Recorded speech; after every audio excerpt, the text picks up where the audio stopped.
সকলোকে পুনৰবাৰ স্বাগতম জনাইছো আজিৰ এই নতুন ভিডিঅ'লৈ। আজি হল 1 জুন আৰু আজিৰ এই দিনটোতে কিন্তু কেইবাটাও গুৰুত্বপূৰ্ণ আপডেট ওলাইছে সমগ্ৰ ভাৰতবাসীৰ লগতে অসমবাসীৰ বাবেও। তো কি আপডেট ওলাইছে সেই বিষয়ে এই ভিডিঅ'ৰ জৰিয়তে আপোনাক জনাম। গতিকে আপোনালোকে ভিডিঅ'টো সম্পূৰ্ণকৈ চাই থাকিব, লগতে ভিডিঅ'টো ভাল পালে নিশ্চয় লাইক আৰু কৰি চেনেলটো সাবস্ক্ৰাইব কৰিবলৈ পাহৰি নাযাব। প্ৰথমটো গুৰুত্বপূৰ্ণ খবৰ ওলাইছে ৰেচন কাৰ্ডধাৰী হিতাধিকাৰীসকলৰ বাবে। হয়, আপোনালোকৰ ঘৰত যদি ৰেচন কাৰ্ড আছে বা আপোনাৰ নাম যদি ৰেচন কাৰ্ডত আছে তেনেক্ষেত্ৰত আজিৰ প্ৰথম গুৰুত্বপূৰ্ণ খবৰটো আপোনাৰ বাবে। কিয়নো ৰেচন কাৰ্ডত নাম থকা বহুত সংখ্যক মানুহৰ নাম কিন্তু কৰ্তন হ'বলৈ গৈ আছে। গতিকে আপোনাৰ নামটো যাতে কৰ্তন নহয়, আপোনাৰ নামটো যাতে সুৰক্ষিত হৈ থাকে, তাৰ বাবে আপুনি কৰিব লাগিব EKYC। হয়, আপোনালোকে পোনপ্ৰথমতে EKYCটো যদি কৰি ৰাখিব পাৰে তেনেক্ষেত্ৰত কিন্তু আপোনাৰ নাম ৰেচন কাৰ্ডৰ পৰা কৰ্তন নহয় বা ৰেচন কাৰ্ডৰ জৰিয়তে যিসমূহ সুবিধা আপোনাক দিয়া হ'ব সেয়া কিন্তু আপোনালোকে লাভ কৰি থাকিব। তো আপোনালোকে ৰেচন কাৰ্ডৰ EKYCটো কেনেকৈ কৰিব সেয়া মই আপোনালোকক বুজাই দি আছো। তো প্ৰথমতে আপোনালোকে আপোনালোকৰ ৰেচন কাৰ্ডৰ নামটো EKYC হৈ আছে নাই বা আপুনি EKYC কৰিব লাগিব নে নাই সেয়া কিন্তু চেক কৰিব লাগিব। আৰু ইতিমধ্যে চৰকাৰৰ তৰফৰ পৰা নতুনকৈ জাননী জাৰি কৰিছে যে বহুত সংখ্যক মানুহক আকৌ নতুনকৈ EKYC কৰিব লাগিব। প্ৰত্যেকজনে কৰিব নালাগে, কিন্তু বহুত সংখ্যক মানুহে কৰিব লাগিব। এতিয়া আপোনাৰ নামটো EKYC কৰিব লাগিব নে নাই সেয়া আপোনালোকে প্ৰথমতে চেক কৰিব লাগিব।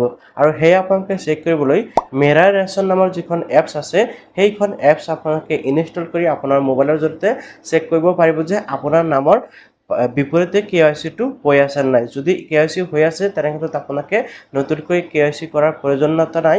যদি KYC হৈ থকা নাই তেনেক্ষেত্ৰত আপোনালোকে ৰেচন কাৰ্ড KYC এপছ আৰু এটা পাই যাব, যেটো আপোনালোকে ইনষ্টল কৰি ঘৰত বহি কিন্তু আপোনালোকৰ ৰেচন কাৰ্ডৰ EKYCটো কৰিব পাৰিব আপোনালোকৰ আধাৰ কাৰ্ডৰ নাম্বাৰৰ জৰিয়তে। তো কেনেকৈ ৰেচন কাৰ্ডৰ EKYC কৰিব পাৰি সেই বিষয়ে ইতিমধ্যে ভিডিঅ' বনোৱা আছে মোৰ এই চেনেলতে। গতিকে ভিডিঅ'ৰ ডিসক্ৰিপচনৰ লিংক আছে, তাৰ পৰা আপোনালোকে ভিডিঅ' চাই অতি সহজতে ঘৰত বহি আপোনালোকে ৰেচন কাৰ্ডৰ EKYCটো কমপ্লিট কৰিব পাৰিব।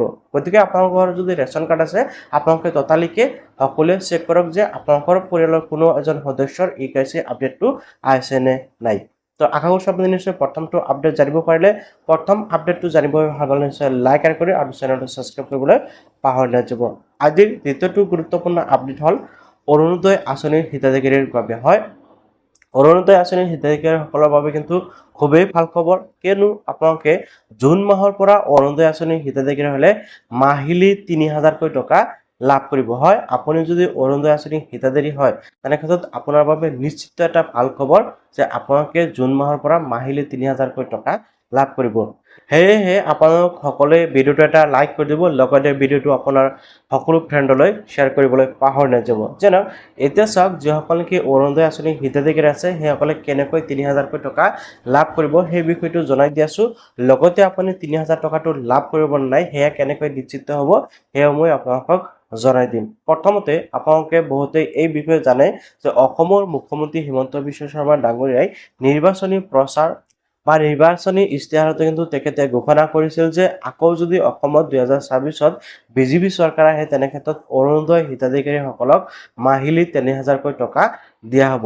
সেয়েহে আকৌ যিহেতু বিজেপি চৰকাৰ আহিলে আৰু যিখন নেকি প্ৰস্তাৱ দিছিল সেই প্ৰস্তাৱ মৰ্মে কিন্তু কাম কৰিব। আৰু এই বিষয়ে অসমৰ মুখ্যমন্ত্ৰী হিমন্ত বিশ্ব শৰ্মা ডাঙৰীয়াই আকৌ ঘোষণা কৰিছে যিসমূহ নিৰ্বাচনী প্ৰচাৰ কৰাইছিল প্ৰত্যেকটো বিষয়ে কিন্তু এটা এটাকৈ পালন কৰা হ'ব বুলি অসমৰ মুখ্যমন্ত্ৰী হিমন্ত বিশ্ব শৰ্মা ডাঙৰীয়াই ঘোষণা কৰিছে। এতিয়া কথা হ'ল যে আপুনি অৰুণোদয় আঁচনিৰ জৰিয়তে ৩০০০ টকাটো পাব নাই। যদি আপোনালোকে ৯০০০ টকাটো পোৱা নাই তেনেক্ষেত্ৰত অতি শীঘ্ৰে আপোনালোকে এটা কাম কৰক যাতে আপোনালোকে আগন্তুক দিনলৈকে ৩০০০ টকা পাই থাকে। তো তাৰ বাবে আপোনালোকে কি কৰিব, আপোনালোকৰ বেংকত DBT লিংক কৰাব আৰু আপোনালোকৰ ৰেচন কাৰ্ডৰ সৈতে আধাৰ কাৰ্ডখন লিংক কৰাই ৰাখিব। এতিয়া আপোনাৰ নাম এই ৩০০০ৰ লিষ্টখনত আহিছে নে নাই বা আপুনি ৩০০০ টকাটো পাব নাই তাৰ বাবে কিন্তু এখন নতুনকৈ লিষ্ট ওলাই আহিছে। সেইখন লিষ্ট আপোনালোকে চেক কৰিব লাগিব। যদি আপোনালোকৰ নাম সেইখন লিষ্টত নাই আপোনালোকে অতি শীঘ্ৰে আপোনালোকৰ ব্লকত গৈ যোগাযোগ কৰিব লাগিব, যাতে ফাইনেল লিষ্টখন ওলাই অহাৰ আগতে আপোনালোকে সেয়া শুধৰণি কৰিব পাৰে। অৰ্থাৎ আপোনালোকে যে ৩০০০ টকা মাহিলী লাভ কৰিব তাৰ বাবে কিন্তু নতুন এখন লিষ্ট প্ৰকাশ পাব আৰু সেই লিষ্টৰ মৰ্মে কিন্তু ৩০০০কৈ টকা প্ৰদান কৰা হ'ব অৰুণোদয় আঁচনিৰ হিতাধিকাৰীসকলক। গতিকে আপুনি প্ৰথমতে লিষ্টখন চেক কৰক আৰু এই যিখন লিষ্ট দেখিবলৈ পাইছে এইখন লিষ্ট আপুনি চেক কৰক। যদি আপোনাৰ নাম নাই তেনেক্ষেত্ৰত আপোনালোকে ব্লকত গৈ ইয়াৰ শুধৰণি কৰিব পাৰিব। ওকে, আশা কৰিছোঁ আপুনি নিশ্চয় জানিব পাৰিলে অৰুণোদয় হিতাধিকাৰীৰ বাবে। ইয়াৰ লগতে যিসকল নেকি কৃষক আছে, তৃতীয় আপডেটটো ওলাইছে অসমৰ কৃষকসকলৰ বাবে। হয়, আপুনি যদি অসমৰ কৃষক হয় তেনে ক্ষেত্ৰত আপোনালোকৰ বাবে আটাইতকৈ ডাঙৰ সুখবৰ ওলাইছে আজিৰ ডেটটোতে। হয়, যদি আপোনালোকে অসমৰ কৃষক হয় তেনে ক্ষেত্ৰত আপোনালোকে এতিয়াৰ পৰা বছৰি 11,000কৈ টকা লাভ কৰিব অসম চৰকাৰৰ তৰফৰ পৰা। আৰু এই টকাটো সেইসকল কৃষকে লাভ কৰিব যিসকল কৃষক নেকি যোগ্য কৃষক বুলি বিবেচিত হ'ব। এতিয়া এই 11,000কৈ টকা কেনেকৈ লাভ কৰিব সেই বিষয়টো মই আপোনালোকক বুজাই দিবলৈ চেষ্টা কৰিম। ওকে, অসমৰ ক্ষুদ্ৰ আৰু প্ৰান্তীয় যিসকল নেকি কৃষক আছে সেইসকলক বছৰি 11,000কৈ টকা প্ৰদান কৰিব অসম চৰকাৰৰ তৰফৰ পৰা। আৰু এই বিষয়ে কিন্তু ইতিমধ্যে কেবিনেটত সিদ্ধান্ত গ্ৰহণ কৰিছে। গতিকে আপুনি যদি যোগ্য কৃষক হয় বা আপুনি যদি খেতি বাতিৰ লগত জড়িত হৈ আছে তেনে ক্ষেত্ৰত আপোনালোকে এই আঁচনিৰ বাবে আবেদন কৰিব পাৰিব। আৰু এই আঁচনিৰ বাবে আবেদন কৰিবলৈ আপোনালোকে এই যিখন ফৰ্ম আছে এইখন ফৰ্ম ফিল আপ কৰি জমা দিব লাগিব। এতিয়া চাওক, এইখন ফৰ্ম ফিল আপ কৰাৰ সময়ত বা আপুনি যদি এইখন আঁচনিৰ বাবে আবেদন কৰিব বিচাৰে তেনে ক্ষেত্ৰত আপোনালোকে কিন্তু যোগ্য কৃষক হ'ব লাগিব। লগতে আপোনালোকৰ কিছুমান নথি পত্ৰৰ প্ৰয়োজন হ'ব। নাম্বাৰ ওৱানত আপোনালোকৰ আধাৰ কাৰ্ডখন থাকিব লাগিব। নাম্বাৰ 2ত আপোনালোকৰ মাটিৰ প্ৰমাণ পত্ৰ দিব লাগিব, অৰ্থাৎ খাজনা ৰচিদ বা আপোনালোকে মাটিৰ জমাবন্দী দিব লাগিব। ওকে, দেন আপোনালোকে নাম্বাৰ 3ত আপোনালোকে কিন্তু আপোনালোকৰ বেংকৰ একাউণ্ট দিব লাগিব বা আপোনালোকৰ বেংকত একাউণ্ট থাকিব লাগিব। আৰু নাম্বাৰ 4ত আপোনালোকৰ বেংক একাউণ্টৰ সৈতে কিন্তু ডিবিটি লিংক হৈ থাকিব লাগিব। ওকে, তাৰপিছত মোবাইল নাম্বাৰৰ ফটো লাগিব। এইসমূহ আপোনালোকে ইজিলি সকলোৰে আছে, কিন্তু যি মেণ্ডেটৰী 4টা ডকুমেণ্টছ বা মেণ্ডেটৰী ডকুমেণ্টছ কি লাগিব সেয়া মই আপোনালোকক জনাই দিলোঁ। আৰু এই যিখন ফৰ্ম আছে এইখন ফৰ্ম আপোনালোকে কিন্তু আপোনালোকৰ পঞ্চায়ত আৰু ব্লকত পাই যাব। তাৰ পৰা আপোনালোকে ফৰ্মখন সংগ্ৰহ কৰিব লাগিব। আৰু ফৰ্মখন সংগ্ৰহ কৰি আপোনালোকে ফৰ্মখন ফিল আপ কৰিব। লগতে যিসমূহ ডকুমেণ্টছৰ কথা কোৱা হৈছে সেই ডকুমেণ্টছসমূহ আপোনালোকে ফটোকপি কৰি এইখন ফৰ্মৰ সৈতে গাঁঠি দিব লাগিব। তাৰপিছত ভেৰিফিকেশ্যন হ'ব, আৰু ভেৰিফিকেশ্যন হোৱাৰ পিছত আপোনালোকে প্ৰত্যেক বছৰতে 11,000কৈ টকা লাভ কৰি থাকিব। আৰু এই আঁচনিৰ বাবে আপোনালোকে বাৰে বাৰে এপ্লাই কৰাৰ প্ৰয়োজনীয়তা নাই। আপোনালোকে জাষ্ট বছৰত এবাৰ, অৰ্থাৎ এবাৰ মানে এপ্লাই কৰাৰ পিছত আগন্তুক 5 বছৰলৈকে বছৰি 11,000কৈ টকা লাভ কৰি থাকিব। আৰু ইতিমধ্যে কিন্তু এই বিষয়ে যোৱা 2 দিনমান আগতো অসমৰ মুখ্যমন্ত্ৰী হিমন্ত বিশ্ব শৰ্মা ডাঙৰীয়াই নিজে ঘোষণা কৰিছে। তো আশা কৰিছোঁ আপুনি নিশ্চয় জানিব পাৰিলে। গতিকে আপুনি যদি কৃষি কাৰ্যৰ লগত জড়িত হৈ আছে ভিডিঅ'টো লাইক কৰিবলৈ পাহৰি নাযাব, আৰু কমেণ্টত আপোনালোকে আপুনি যে কৃষক সেয়া জনাবলৈ পাহৰি নাযাব, যাতে আগন্তুক যেতিয়া নেকি আপডেটসমূহ আহিব কৃষকসকললৈ আপোনালোকে যাতে আগন্তুক দিনত অতি শীঘ্ৰে আপডেটসমূহ পাই থাকে। নেক্সট আপডেট ওলাই আহিছে LPG গেছ লৈ। হয়, আপোনালোকে যিসকল কি LPG গেছ বা গেছ চিলিণ্ডাৰ আছে সেইসকলৰ বাবে অতিকৈ গুৰুত্বপূৰ্ণ আপডেট ওলাইছে। আৰু LPG গেছ লৈ কিন্তু 2টা আপডেট ওলাই আহিছে।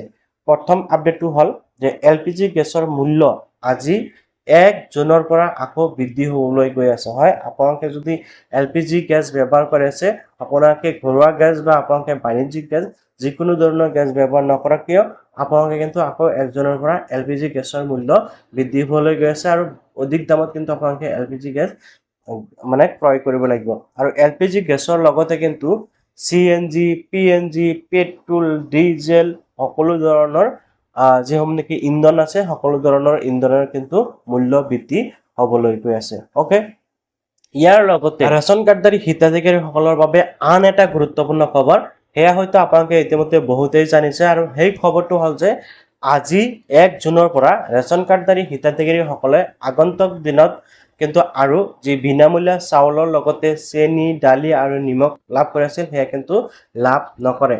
আগতে আপোনালোকে বিনামূলীয়া চাউল লাভ কৰিছিল, তাৰ লগতে ছাবচিডি হিচাপত চেনি, নিমখ আৰু দালি এই 3টা প্ৰডাক্ট লাভ কৰি আছিল। ইয়াৰ লগতে নিৰ্বাচনী সময়ত কিন্তু প্ৰচাৰ সময়ত অসমৰ মুখ্যমন্ত্ৰী হিমন্ত বিশ্ব শৰ্মা ডাঙৰীয়াই ঘোষণা কৰিছিল যে আকৌ বিজেপি চৰকাৰ আহিলে ইয়াৰ লগতে মিঠাতেলো আৰু মানে চাহপাতো দিব বুলি তেখেতে ঘোষণা কৰিছিল, কিন্তু সেয়া কাৰ্যকৰী নহয় বা কাৰ্যকৰী হোৱা নাই। তাৰ বিপৰীতে এতিয়া যি আপোনালোকে ছাবচিডিত চেনি, দালি আৰু নিমখ পাই আছিল সেয়া কিন্তু বন্ধ হ'বলৈ গৈ আছে 1 জুনৰ পৰা। গতিকে আপোনালোকে 1 জুনৰ পৰা মাত্ৰ বিনামূলীয়া চাউলহে লাভ কৰিব, কিন্তু ছাবচিডিৰ জৰিয়তে যি চেনি, দালি আৰু নিমখ পাই আছিল সেয়া কিন্তু আৰু আপোনালোকে লাভ নকৰে। ইয়াৰ লগতে PM কিষাণ সন্মান নিধি যোজনাৰ কৃষকসকলৰ বাবে আৰু এটা গুৰুত্বপূৰ্ণ খবৰ, অতি শীঘ্ৰে কিন্তু আপোনালোকে 23 নং যিটো কিস্তি 2,000 টকাৰ কিস্তি 23 নং কিস্তিটো কিন্তু আপোনালোকে লাভ কৰিবলৈ গৈ আছে। তাৰ বাবে আপোনালোকে জাষ্ট আপোনালোকৰ বেংক একাউণ্টতে ডিবিটিটো লিংক কৰাই ৰাখিব লাগিব, অন্যথা কিন্তু আপোনালোকে টকা লাভ নকৰে। আৰু ইতিমধ্যে কিন্তু ফাইনেল লিষ্টটো আহি পৰিছে গতিকে আপোনালোকে সেইখন লিষ্ট চেক কৰিলে অতি শীঘ্ৰে আপোনালোকৰ একাউণ্টত টকাটো পাব নাই সেয়া জানিব পাৰিব তো আশা কৰিছোঁ আপোনালোকে 1 জুন দিনটোৰ কেইবাটাও গুৰুত্বপূৰ্ণ আপডেট জানিব পাৰিলে আৰু আপডেট কেইটা জানিব পাৰি ভাল নিশ্চয় লাইক আৰু কৰি চেনেলটো ছাবস্ক্ৰাইব কৰিবলৈ পাহৰি নাযাব